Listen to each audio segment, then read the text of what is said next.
Welcome to my channel. जी हाँ, आज हम आपको बताने वाले हैं हिस्ट्री का सेकेंड पार्ट, जिसका नाम है इंडो चाइना में राष्ट्रवादी आंदोलन, जिसका MCQ question and long question दोनों सॉल्व करेंगे। तो देखते हैं, पहला क्वेश्चन आपके सामने आ गया स्क्रीन पर। फटाफट इसका आंसर देते जाइए। अगर जानते हो तो पहले कमेंट बॉक्स में ज़रूर बताएं। पहला क्वेश्चन है हमारे सामने, इंडो चाइना ने अपनी स्वतंत्रता कब प्राप्त की? आंसर 1945 में। फ्रांसीसी सेना डाइस में वियतनाम उतरी। ऑप्शन नंबर 3 1958 में। नेक्स्ट क्वेश्चन नंबर 3, इनमें से कौन सा देश इंडो चाइना में सम्मिलित नहीं है? Myanmar. Option number 2। Next question number 4, Vietnam पर किस देश का गहरा प्रभाव पड़ा? आंसर चीन। क्वेश्चन नंबर 5, उपनिवेशों को क्यों स्थापित किया गया? आंसर ऑप्शन नंबर 3, साम्राज्यवादी देश की भलाई के लिए। Question number 6, Tonkin free school की स्थापना कब की? ऑप्शन नंबर 1 1907 1907 ईस्वी। ठीक है। क्वेश्चन नंबर 7, हवा आंदोलन के संस्थापक कौन थे? आंसर हुइना फूशो बोल सकते हैं इसको। ठीक है। एंड क्वेश्चन नंबर 8, आतना शिविर किन्हें कहा जाता था? आतना शिविर किसे कहा जाता था? आंसर स्थानीय लोगों को आतना देने का शिविर। क्वेश्चन नंबर 9, सन आत सेन कौन था?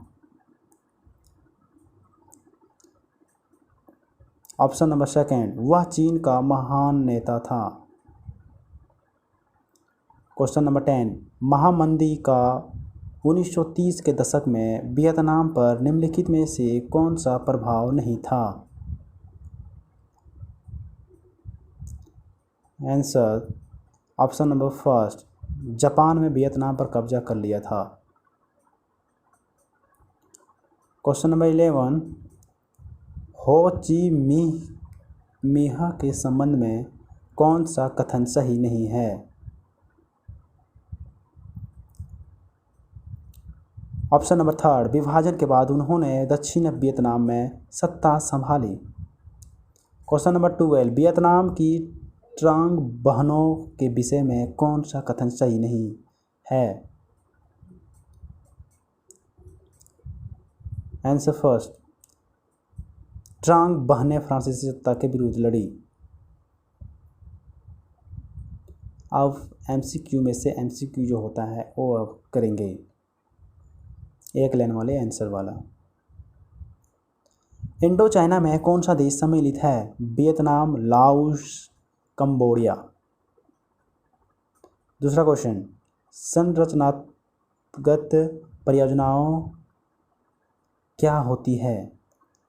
क्वेश्चन फिर से सुनिए, संरचनागत परियोजनाएं क्या होती है? आंसर ऐसी विशाल परियोजनाएं जिनसे अर्थव्यवस्था का ढांचा तैयार होता है। क्वेश्चन नंबर 3, 1930 की महामंदी का वियतनाम पर क्या प्रभाव पड़ा? वियतनाम पर मूल रूप से प्रभाव पड़ा जो आपके सामने इस प्रकार से हम पेश कर रहे हैं।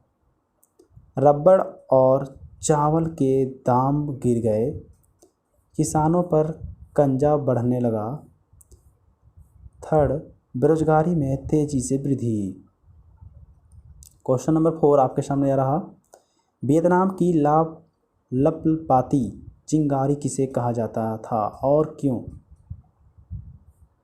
आंसर नहो अल हा न्यो अल और हा तिन्हा प्रांतों को रेडिकल आंदोलन की चली आ रही एक लंबी परंपरा के कारण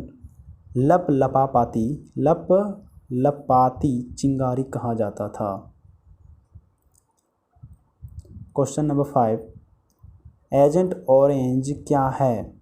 एजेंट ऑरेंज क्या है? अमेरिकी सेनाओं ने वियतनाम पर इसका छिड़काव क्यों किया? आंसर, एक ऐसा जहर जिसके छिड़काव से पेड़ों की पत्तियां झड़ जाती है, पौधे मर जाते हैं। जिन ड्रामों में इसे रखा जाता था उन पर ऑरेंज रंग की पट्टियां बनी होती थी। इस जहर का छिड़काव इसलिए किया गया क्योंकि वे वियतनाम के जंगलों को नष्ट कर देना चाहते थे।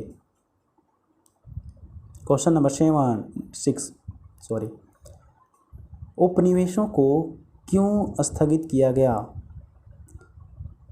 साम्राज्यवादी देश की भलाई के लिए आंसर होगा। सन आत सन कौन था? चीन के महान नेता थे। ठीक है। क्वेश्चन नंबर 8, कन्फ्यूशियन कौन था? आंसर, चीनी दार्शनिक। 9th क्वेश्चन, 1903 में हनोई के नवनिर्मित आधुनिक भाग में कौन सी महामारी फैली थी? ब्यूबानिक प्लेग। क्वेश्चन नंबर 10, एक तरफा अनुबंधन व्यवस्था से क्या तात्पर्य है? आंसर, ऐसा अनुबंधन जिसके तहत मजदूरों को कोई अधिकार नहीं दिए जाते थे। शर्तों के अनुसार काम ना कर पाने पर मालिक उनके खिलाफ मुकदमे दायर कर देते, उन्हें सजा देते व जेलों में डाल देते थे। अब लघु दीर्घ प्रश्नोत्तर आपको सामने प्रस्तुत करने वाले हैं, तो आपके सामने क्वेश्चन ये आ रहा। पहला क्वेश्चन, वियतनाम पर फ्रांसीसियों के कब्जे के बाद टकराव क्यों होना लगा? कहने का अर्थ है, वियतनाम पर फ्रांसीसियों के कब्जे के बाद टकराव क्यों होने लगा? कारण लिखिए। आंसर, फ्रांसीसी का दबाव सबसे ज़्यादा सैनिक व आर्थिक मामलों में था। दूसरा पॉइंट, उन्होंने वियतनामी संस्कृति को तहस नहस करने की कोशिश की।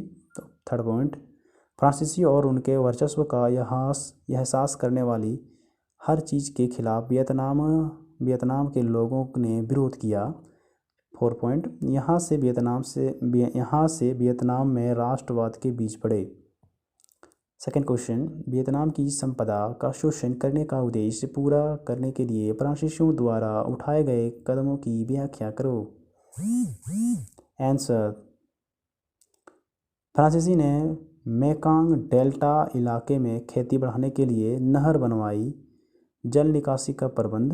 दूसरा पॉइंट, लोगों को जबरन काम पर लगाया गया। थर्ड पॉइंट, चावल के उत्पादन में वृद्धि, संसार का सबसे बड़ा निर्यातक देश बना। थर्ड क्वेश्चन, फ्रांसीसियों ने वियतनाम में संरचनात्मक परियोजनाओं का निर्माण क्यों किया और कैसे किया? आंसर, वस्तुओं के आवागमन, फौजी टुकड़ियों की आवाजाही और पूरे क्षेत्र पर नियंत्रण कायम करने के लिए। पॉइंट 1, विशाल रेल नेटवर्क का निर्माण, वियतनाम के उत्तरी व दक्षिणी भागों को जोड़ा गया। सेकेंड पॉइंट, रेल लाइन के जरिए कंबोडिया की राजधानी नोम पेन के रास्ते से होते हुए वियतनाम को सियाम देश से जोड़ दिया गया। थर्ड पॉइंट, फ्रांसीसी व्यवसायियों द्वारा कारोबार में मुनाफा कमाने के लिए सरकार पर दबाव। नेक्स्ट क्वेश्चन वह है हमारा 4, वियतनाम के बंटवारे से पूरा देश युद्ध के मोर्चे में तब्दील होकर रह गया, इस कथन की पुष्टि कीजिए। आंसर, अपने ही लोगों और पर्यावरण की तबाही। सेकेंड पॉइंट, तख्तापलट में बायो-डाई को गद्दी से हटाया गया। दियमा की अगुवाई में एक और निरंकुश शासन की स्थापना। थर्ड, तानाशाही के खिलाफ NLF की स्थापना।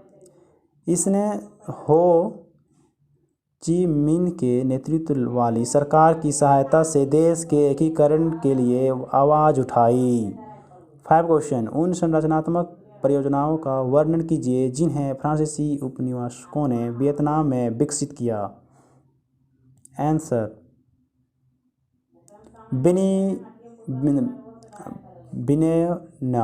वियतनाम हुआ।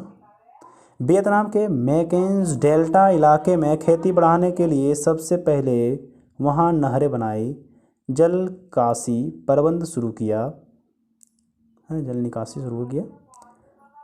सेकेंड पॉइंट, सिंचाई व्यवस्था का विस्तार किया गया, कई नहरें व भूमिगत जल धाराएं बनाई गई। थर्ड, लोगों को जबरन काम पर लगाने से चावल के उत्पादन में वृद्धि हुई। वियतनाम चावल की दुनिया में 1931 तक तीसरा बड़ा निर्यातक बन चुका था। और छठा क्वेश्चन आपके सामने जा रहा है, उपनिवेशों का विकास करना क्यों जरूरी है, कारण लिखिए। आंसर आपके सामने जा रहा फर्स्ट पॉइंट, उपनिवेशों का विकास गुलाम देशों की अर्थव्यवस्था को मजबूत करने के लिए हुआ। सेकंड, विकास जरूरी है जिससे मुनाफा कमाया जा सकता है। थर्ड पॉइंट, जीवन स्तर बेहतर होगा, वे ज़्यादा चीज़ें खरीदेंगे। चौथा पॉइंट, बाजार फैलेगा तो फ्रांसीसी व्यापारियों को फ़ायदा होगा। 7 क्वेश्चन आपके सामने जा रहा, फ्रांसीसियों की शिक्षा नीति का वर्णन करें। वियतनाम में टोंकिंग फ्री स्कूल खोलने के उद्देश्य की व्याख्या कीजिए। उत्तर, फ्रांसीसी की शिक्षा नीति। उत्तर क्या है हमारा, देने वाले हैं अभी आपको सामने। उत्तर, फ्रांसीसियों की शिक्षा नीति यह था। मुख्य प्रश्न, शिक्षा किस हद तक दी जाए, किस भाषा में दी जाए। दूसरा पॉइंट, धनी वर्ग पर चीनी संस्कृति का गहरा प्रभाव। थर्ड पॉइंट, परंपरागत शिक्षा को तहस नहस किया, फ्रांसीसी किस्म के स्कूल खुले। 4 पॉइंट, फ्रांसीसी भाषा को शिक्षा का माध्यम बनाने का दबाव नीति निर्माताओं द्वारा। कुछ का विचार था कि छोटे कक्षाओं में वियतनामी और बड़ी में फ्रांसीसी भाषा में शिक्षा दी जाए। 5 पॉइंट, किताबों में फ्रांसीसियों और औपनिवेशिक शासन का गुणगान, वियतनामियों को आदिम और पिछड़ा दर्शाया जाता जो बौद्धिक कार्य के लायक नहीं है। 6 पॉइंट, 1907 में पश्चिम शिक्षा प्रदान करने के लिए टोंकिंग फ्री स्कूल खोला गया। स्कूल छात्रों को पश्चिमी शैली को अपनाने के लिए उकसाता था। 7 पॉइंट, विद्यार्थियों को जानबूझकर फेल करना ताकि वे अच्छी नौकरियों की योग्यता प्राप्त ना कर सके। 8 पॉइंट, पुस्तकों और पाठ्यक्रम का शिक्षकों और विद्यार्थियों द्वारा विरोध हुआ। 9 पॉइंट, शिक्षा के खिलाफ चल रहा संघर्ष धीरे धीरे उपनिवेशवाद के विरोध और स्वतंत्रता के हक में चलने वाला व्यापक आंदोलन बन गया। टोंकिंग फ्री स्कूल खोलने का उद्देश्य क्या था, देखिए। पॉइंट 1, फ्रांसीसी वियतनामियों को पश्चिम ढंग की शिक्षा देना चाहते थे। सेकेंड, विज्ञान, स्वच्छता, फ्रांसीसी भाषा और साहित्य शामिल थे। थर्ड, कक्षाएं शाम को लगती थी, इनके लिए फीस अलग देनी होती थी। पॉइंट 4, बच्चों को छोटे छोटे बाल रखने की सलाह दी जाती थी। ठीक है। 8 क्वेश्चन आपके सामने जा रहा, चीन में शुरू हुई पूर्व की ओर चलो आंदोलन की क्या विशेषताएं थी। आंसर पॉइंट 1, 20वीं सदी के शुरू में चीन में शुरू। सेकेंड पॉइंट, 300 वियतनामी विद्यार्थियों शिक्षा प्राप्त करने जापान गए। ठीक है। थर्ड पॉइंट, वियतनाम में फ्रांसीसियों को निकालना। 4 पॉइंट, जापानियों से हथियार व समर्थन की मांग। 5 पॉइंट, वियतनामी विद्यार्थियों ने टोक्यो में रेस्टोरेंट सोसाइटी की स्थापना की। 9 क्वेश्चन, स्वतंत्रता के लिए वियतनाम के संघर्ष में महिलाओं की भूमिका का विश्लेषण कीजिए। आंसर होगा आपके सामने जा रहा। 1960 के दशक के पत्र पत्रिकाओं में दुश्मन से लोहा लेती औरतों की तस्वीर छपने लगी। सेकेंड पॉइंट, योद्धा के रूप में नहीं बल्कि कामगारों के रूप में भी पेश किया गया। थर्ड, बूढ़ी या जवान औरतों को निस्वार्थ भाव से देश की रक्षा करते दिखाया। 10 क्वेश्चन, हो ची मिन्ह मार्ग की 4 विशेषताओं का वर्णन करो।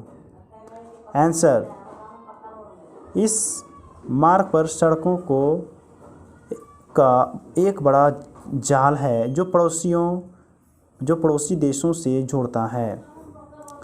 सेकेंड पॉइंट, फुटपाथों और सड़कों के विशाल नेटवर्क के माध्यम से सैनिक व रसद सामग्री भेजी जाती थी। थर्ड पॉइंट, इन मार्गों पर जगह जगह छोटी सैनिक अड्डे या व अस्पताल बने थे। फोर्थ पॉइंट, माल ढुलाई का काम कुली करते थे। 11th क्वेश्चन, फ्रांसीसियों द्वारा प्लेग की समस्याओं को हल करने के लिए कौन सा कदम उठाए गए? फर्स्ट पॉइंट, 1902 में चूहों को पकड़ने की मुहिम शुरू की गई। सेकेंड पॉइंट, चूहे के बदले इनाम दिए जाने लगा। थर्ड, इनाम के चक्कर में चूहे पकड़ते और छोड़ देते। फोर, हनोई नगर में सफाई अभियान। ठीक है। क्वेश्चन नंबर 12, वियतनाम पर फ्रांसीसी के कब्जे के बाद टकराव क्यों होने लगा? ठीक है, कारण लिखिए। आंसर पॉइंट 1, फ्रांसीसियों का नियंत्रण सबसे ज़्यादा सैनिक व आर्थिक मामलों में था। सेकेंड, उन्होंने वियतनामी व संस्कृति को तहस नहस करने की कोशिश की। थर्ड, फ्रांसीसियों और उनके वर्चस्व का एहसास करने वाली हर चीज़ के खिलाफ वियतनाम के लोगों ने विरोध किया। फोर, यहाँ से वियतनाम में राष्ट्रवाद के बीज पड़े। ठीक है। 13 क्वेश्चन आपके सामने आ रहा। वियतनाम की संपदा का शोषण करने के उद्देश्य को पूरा करने के लिए फ्रांसीसियों द्वारा उठाए गए कदमों को व्याख्या करें। आंसर, फ्रांसीसियों ने यहाँ मेकोंग डेल्टा इलाके में खेती बढ़ाने के लिए सबसे पहले नहर बनवाई, जल निकासी का प्रबंध। सेकेंड पॉइंट आपके सामने आ रहा, लोगों को ज़बरदस्ती इस काम में लगाया गया। थर्ड, चावल के उत्पादन में वृद्धि हुई। थर्ड, चौथा, यह संसार का सबसे बड़ा निर्यातक देश बना। 14वां क्वेश्चन, क्या उपनिवेशों का विकास करना जरूरी है? कारण लिखिए। आंसर, उपनिवेशों का विकास गुलाम देशों की अर्थव्यवस्था को मजबूत करने के लिए हुआ। सेकेंड पॉइंट, विकास जरूरी है जिससे मुनाफा कमाया जा सकता है। थर्ड पॉइंट, जीवन स्तर बेहतर होगा जब वो ज़्यादा चीज़ें खरीदेंगे। चौथा पॉइंट, बाजार फैलेगा, फ्रांसीसी व्यापारियों को फ़ायदा होगा। 15वां क्वेश्चन, फ्रांसीसी वियतनाम के लोगों को शिक्षित करना क्यों चाहते थे? कारण लिखिए ना। आंसर पॉइंट 1, सभी बनाने के लिए शिक्षित जरूरी थी। दूसरा, वे सस्ते क्लर्क चाहते थे जो उन्हें समझ सके। थर्ड, प्रशासन व्यवस्था में उनकी सहायता करें। फोर, वे फ्रांस की संस्कृति श्रेष्ठता को देखेंगे तथा कार्य करने में गर्व महसूस करेंगे। ठीक है दोस्तों, यहाँ था मेरा कुछ क्वेश्चन जो आपको शायद आपके लिए ज़रूरी है। वीडियो अच्छी लगे तो लाइक से सब्सक्राइब जरूर कीजिएगा मेरे चैनल को। Thanks for watching my video. ऐसा है तो देखने के लिए सब्सक्राइब मेरे चैनल को कर लें।